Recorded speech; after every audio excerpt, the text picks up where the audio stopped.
The lights of the studio were blinding. Audience members leaned forward, ready for another easy night of jokes and applause. Jimmy Kimmel adjusted his tie, his grin already in place. "Ladies and gentlemen," he announced, "please welcome Congresswoman Jasmine Crockett." A wave of cheers and polite clapping swept through the crowd. Jasmine stepped onto the set, her calm presence instantly filling the space. Jimmy stood to shake her hand. "It's so good to finally have you here," he said, voice smooth as silk. "We've been trying to get you on the show for months." Jasmine offered a reserved smile. "Happy to be here." They both took their seats. The band played a quick flourish before fading into silence. Jimmy turned to face her, eyebrows raised theatrically. "All right, Congresswoman, let's start easy. Did you come here tonight to ruin my ratings or just to gently humiliate me on national television?" Laughter erupted from the audience. Jasmine laughed too, just enough to be polite. "Neither," she said evenly, "but you're making it tempting." Jimmy slapped his desk, grinning. "I love it, already sparring with me." He flipped through his cue cards. "So, tell us, what's it like spending your days fighting with people who don't believe in basic facts?" Another round of laughter. Jasmine's smile remained calm. "A little like doing this interview, actually."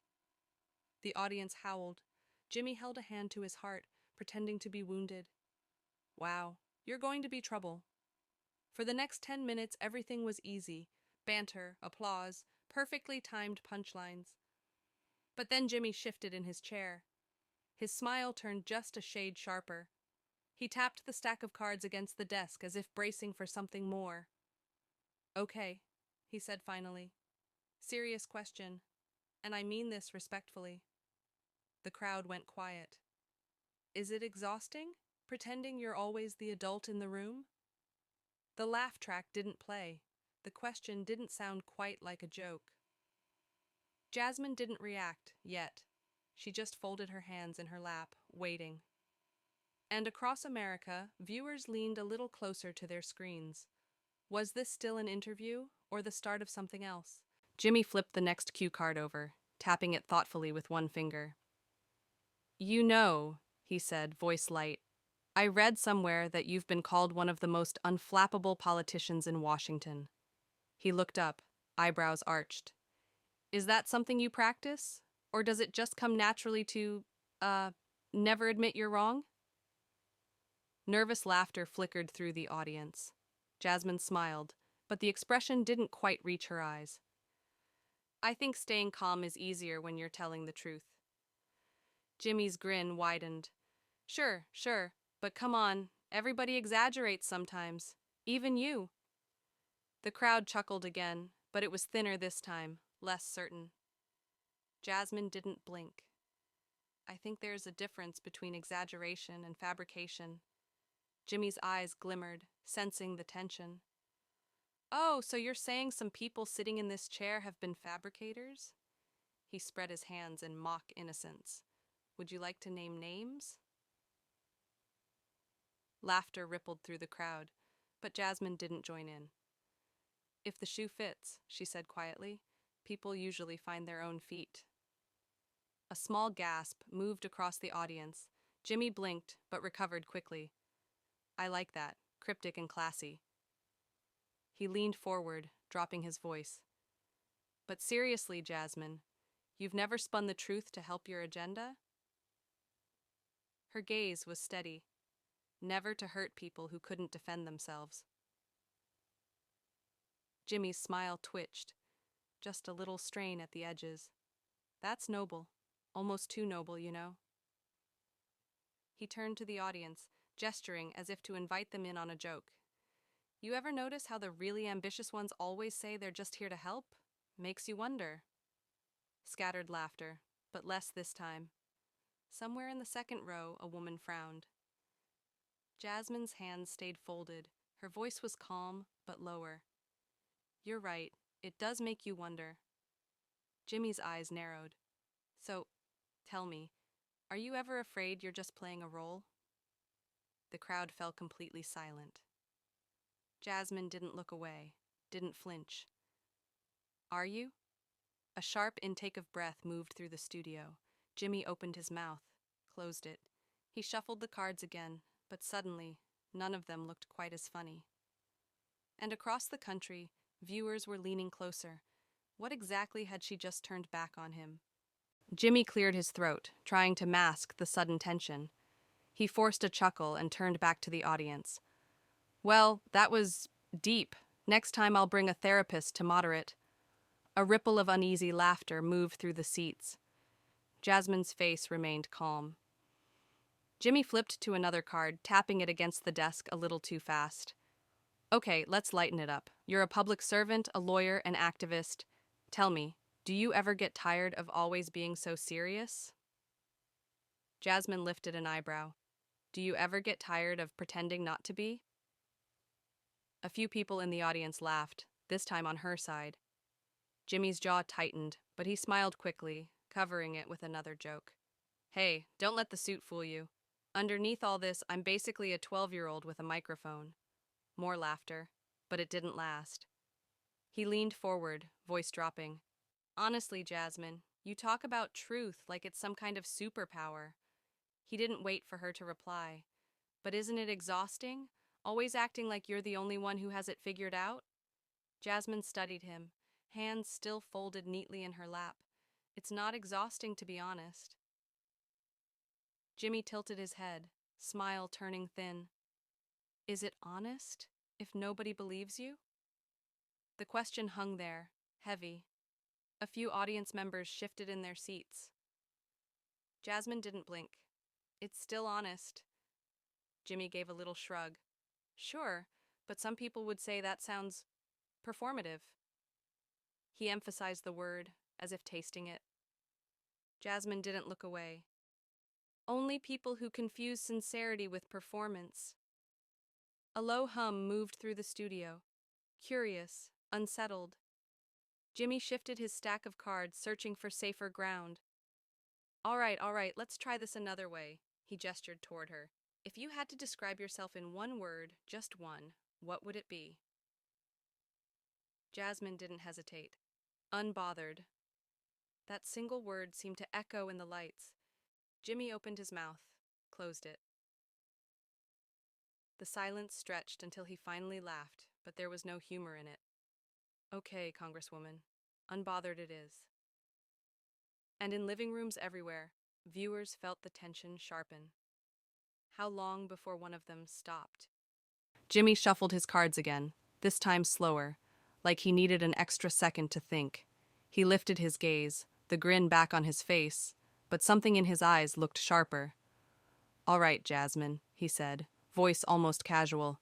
Since you're so unbothered, let's try a little game. A few audience members murmured uneasily. Jasmine didn't blink. I'm listening. Jimmy leaned back in his chair, folding his arms. Let's call this segment Things You'll Never Admit. Laughter rippled, but it was thin. I'll say something, and you just tell me if it's true or false. He held up one finger. 1. Sometimes you wonder if the spotlight matters more to you than your principles. Jasmine's gaze didn't flicker. False. He lifted another finger. 2. Sometimes you think you're smarter than everyone else in the room. Jasmine tilted her head, considering. Occasionally. A few laughs, but quieter now. Jimmy raised a third finger. 3. You know deep down you're playing a role, just like everybody else. The audience stilled. The grin on Jimmy's face didn't look playful anymore. Jasmine's voice was steady. False. Jimmy didn't blink. Really? Not even a little bit? Not even a little. He leaned in, voice dropping lower. And 4. Someday you're going to look back at all this and realize it wasn't about making a difference. It was about feeling important. Silence. Complete, suffocating silence. Jasmine studied him for a long moment. Is that what you see when you look in the mirror? A few gasps. Someone in the front row actually covered their mouth. Jimmy's smile cracked, just a hairline fracture. Nice deflection. It wasn't a deflection. Her tone was quiet, unhurried. It was a question. Jimmy cleared his throat, stacking the cards together in a neat pile he didn't look at. "Congresswoman," he said, trying for humor, "you're really something, you know that." Jasmine inclined her head. "I've been told." And across the country, viewers leaned forward in their seats. How much longer was she going to let him push before she pushed back? Jimmy set the cue cards aside and steepled his fingers as if he were about to make a confession. But his smile didn't soften. It just got colder. "You know, Jasmine," he began, voice deceptively smooth, "I've interviewed a lot of politicians." He gestured vaguely toward the audience, "and most of them have at least one thing in common." Jasmine waited, unmoving. "They know how to laugh at themselves." The crowd stirred. A few people looked uncomfortable. Jasmine didn't respond. Jimmy's grin sharpened. "You ever think maybe that's why people don't trust you?" Her eyes narrowed just a fraction. "Because I don't tell jokes about things that aren't funny?" Jimmy chuckled, but there was no warmth in it. "No, because you never let yourself look human." He leaned in, voice dropping. "You sit there with your perfect posture and your perfect answers, and you act like you're above all of us." A hush spread across the studio. Jasmine's jaw tightened, but she didn't look away. "Is that what you think this is?" she asked evenly. "Some performance I rehearsed to feel superior?" Jimmy's voice turned mocking. "I think it's a lot easier to play the saint when nobody can see what's under the halo." A ripple of discomfort moved through the audience. Someone coughed in the back row. Jasmine took a slow breath. "Maybe," she said softly, "you're projecting." Jimmy blinked, caught off guard for half a second. "Excuse me?" "You spend every night under these lights," she continued, her voice calm but edged, "turning people's lives into punchlines." The air shifted, heavier. "And then you look at someone who refuses to laugh along and you call it arrogance." Jimmy opened his mouth, but nothing came out. Jasmine didn't fill the silence. She just waited. And in that moment, the audience seemed to realize they weren't watching an interview anymore. They were watching a reckoning. Across America, viewers leaned so close to their screens they could see the flicker of uncertainty cross Jimmy's face. Was this the moment she was finally going to answer everything? Jimmy cleared his throat, tapping his pen against the desk like he needed something to hold on to. He forced a smile. "Wow," he said, voice strained. "That got real fast." A few uneasy laughs trickled through the audience. Jasmine didn't smile back. "You wanted real," she said quietly. Jimmy shifted in his chair. "Okay, Congresswoman, since we're being honest, do you think maybe you've forgotten how to connect with people?" Jasmine studied him. "No." He tried again. "You really don't care if people think you're cold?" "I care about telling the truth." Jimmy leaned forward, voice lowering. "And what about when the truth makes you look bad?" Jasmine's eyes didn't waver. "Then I tell it anyway." The hush was deeper this time, like the room itself was bracing for whatever came next. Jimmy swallowed, searching for a new angle. "So you're saying you've never lied to protect yourself?" Her answer came without hesitation. "No." Jimmy's eyebrows lifted. "Never?" "Never." His smile flickered. "That's convenient." Jasmine tilted her head just slightly. "You can call it convenient." Her voice grew softer. "Or you can call it the one thing you've never tried." A small gasp rippled through the crowd. Jimmy's jaw worked, but no words came. Jasmine's tone didn't rise. She didn't move to fill the silence. "You don't have to respect me," she said evenly. A pause. "But if you're going to question my integrity, do it without pretending it's a joke." The tension was a living thing in the studio now. No one laughed, no one moved. And in living rooms across America, viewers felt it. This was no longer a game. Jimmy inhaled slowly, his hands folded tight together. He tried to smile again, but it looked more like a grimace.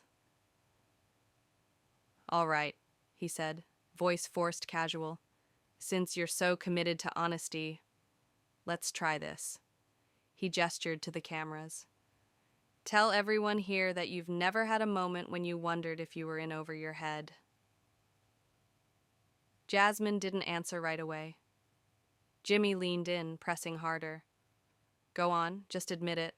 Sometimes you think you're faking it like the rest of us." A long, heavy pause. Jasmine drew in a calm breath. When she spoke, her voice was soft, but it landed like a hammer. "I think you want me to say that so you can feel less alone." The audience gasped. Jimmy's mouth opened, closed again. Jasmine kept going. "But the truth is, I've never pretended to be anything I'm not." She tilted her head, studying him. "And that's what bothers you." Jimmy's eyes flickered, searching for a comeback. "You're so used to performing," Jasmine continued, her tone still calm. "You can't imagine what it feels like to simply be." Silence stretched so long it felt like the air itself was vibrating. Jimmy swallowed, his voice ragged. "Well," he managed, "that's very inspiring." Jasmine didn't blink. "It wasn't meant to inspire you."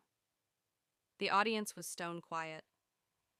And in that moment, every viewer watching knew this wasn't about politics anymore.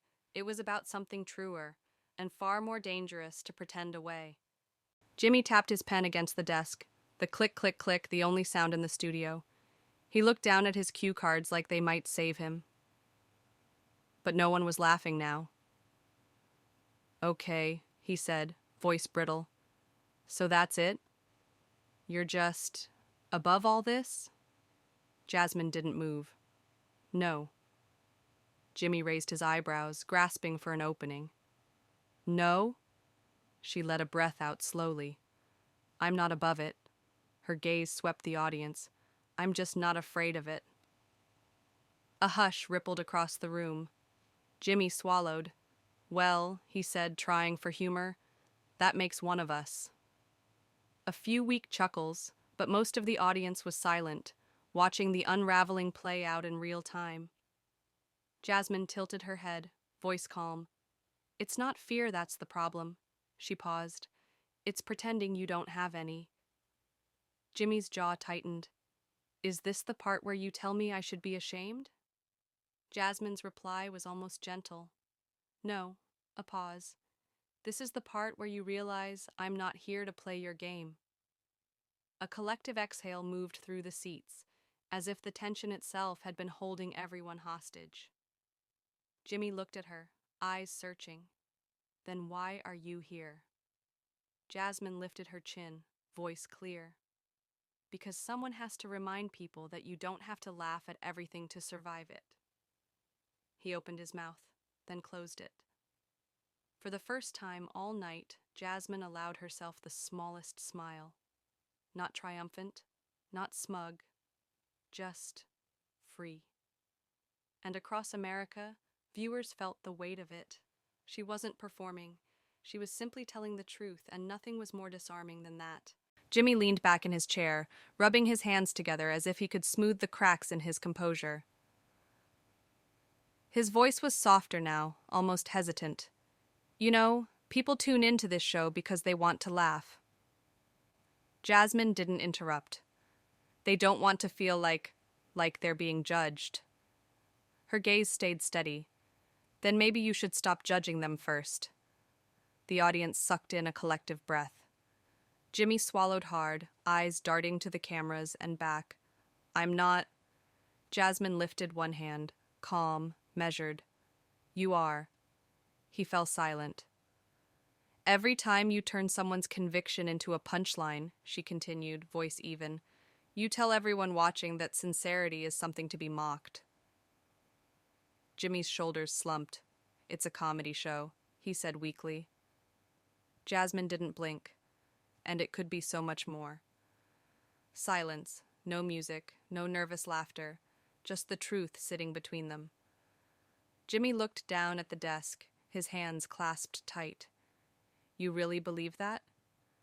Jasmine drew in a slow breath, and when she spoke, her voice was soft but absolutely unshakable. I believe you're better than the safest joke you can write. The crowd went completely still. No shifting, no coughing, no reaction at all, just stunned.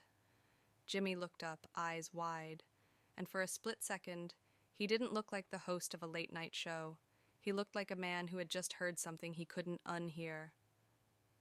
And in homes across the country, viewers realized this wasn't a debate. It was a moment of clarity. Jimmy exhaled slowly, his shoulders sinking. He looked across the desk at Jasmine. No clever comeback left. I guess, he said finally, you're not here to make this easy. Jasmine didn't smile. She didn't soften. I'm not here to make it anything. He blinked, caught off guard by how quiet her voice was. Then why come at all? She folded her hands, her gaze unblinking. Because sometimes the only way to prove you're not afraid, she said, is to walk straight into the place where everyone expects you to be. A hush spread across the studio. The band didn't play. No applause sign lit up, just the sound of one woman who refused to perform for anyone. Jimmy swallowed. I don't know what to say. Jasmine tilted her head, her tone almost kind. You don't have to say anything. She leaned in slightly, voice dropping to something so soft the microphones barely caught it. But maybe next time you sit here, across from someone who believes in something, you'll think twice before turning it into a punchline. The audience was frozen, rapt. Jimmy looked down, hands resting on the cue cards he hadn't used in 10 minutes. Jasmine rose from her chair without waiting for permission. She straightened her jacket and glanced around the silent studio. Thank you for having me, she said simply. And she walked off the stage as calmly as she had arrived. No music, no applause, just the echo of her last sentence, still hanging in the air. And across the country, millions of viewers felt the same thing at once. They hadn't watched an interview. They'd witnessed something truer than any script. I didn't come here tonight to be entertaining. I didn't show up to make anyone comfortable. I came because sometimes the truth doesn't sound polite. It doesn't fit into a segment. It doesn't care if the audience claps. You asked why I don't laugh at everything. The answer is simple. Some things matter too much to be turned into a joke, and I'd rather be called difficult or arrogant or unlikable than pretend for the sake of an easier headline.